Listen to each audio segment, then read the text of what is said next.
So there are three things that I work on before I even try to organize anything that's in my digital life. If you want to know about them, stay tuned. Hi, I'm Daphne and welcome to my channel. This video is actually the first of a long series that I'm gonna start about how to organize your digital life. And what I mean by digital life is everything that consists of what you do digitally through your laptop or your phone or your tablet. This can range from your work, so what you do in your 9 to 5. I bet most of the things that you do if you work in an office in front of a computer is digital, to projects that you do on the side hustles, whether you're freelancing or if you're doing hobbies like blogging, writing, as well as social media. It also encompasses your offline files as much as your online files. So all of this makes part of your digital life. So if you want to embark on this journey with me, where we'll take it step by step on how to organize and declutter and just deal with all of these things, keep watching and don't forget to subscribe. So back to the video. Here are the three things that I consider even before choosing which app or which to-do list, which task I'm gonna do to fulfill a digital project in my digital life. The first thing is to manage my expectations. So take a step back and look at your digital life in the macro perspective. So what do you have? For me, I have my 9 to 5 job, I have a blog, I have an online store, and I have my social media accounts, now including this channel. So there's quite a lot going on in my digital life, and while all of these is what's on paper, I also have to consider the fact that this is not the only things that can affect my digital life.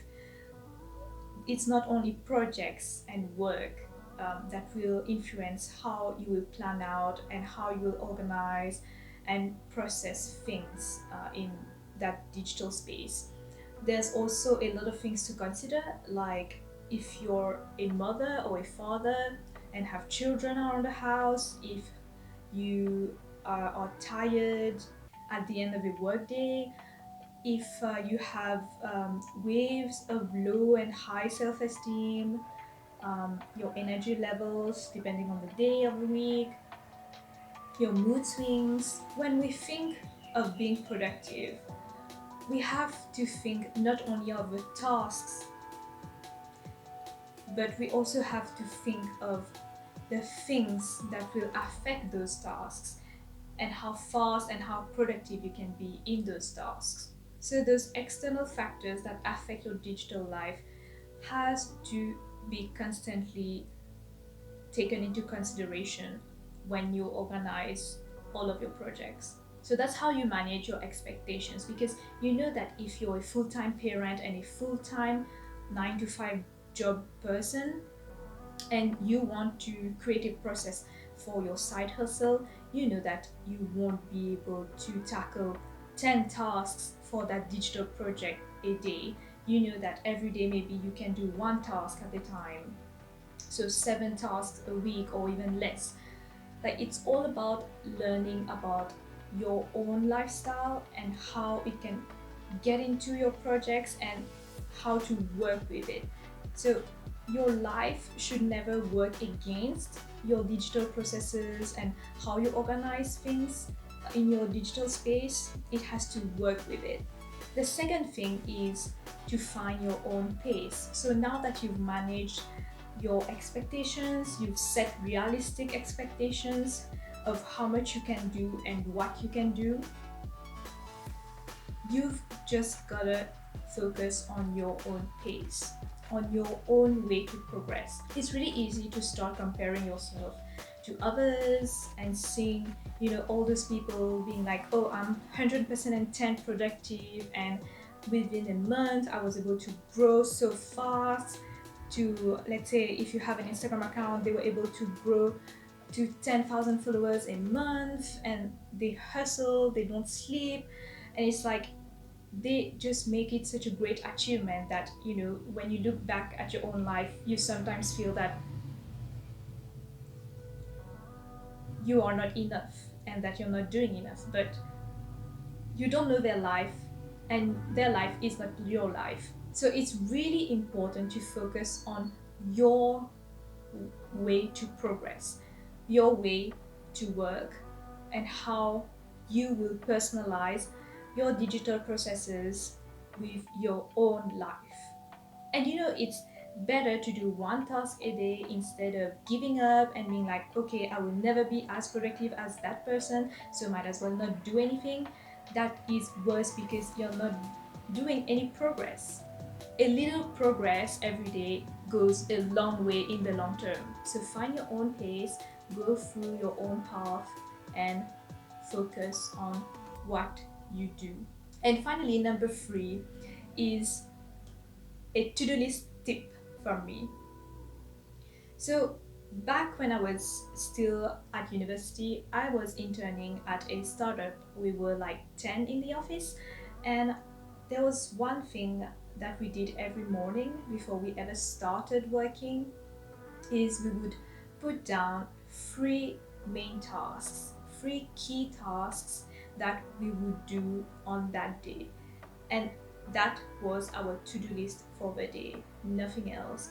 So every morning we'll have 3 tasks, and all day we'll just focus on those 3 tasks, not more, and finish it. So the lesson is, instead of, you know, filling up your calendar with so many different tasks, you know, using methods like time blocking for each task, 1 hour per task, or trying to find a very complex type of to-do list system where you can do 10 tasks at a time, make it simple. 3 tasks or even less if you're looking to organize a digital project that you're doing on the side. Just find 1 task or 2 or 3, but not more than 3 to accomplish per day. So not only it allows you to focus on the task that you need to do, but it makes you progress towards the bigger goal, because a big goal eventually is made up of very small tasks, and the more you can break down the tasks, the simpler you can make that to-do list, the easier it would be to go forward.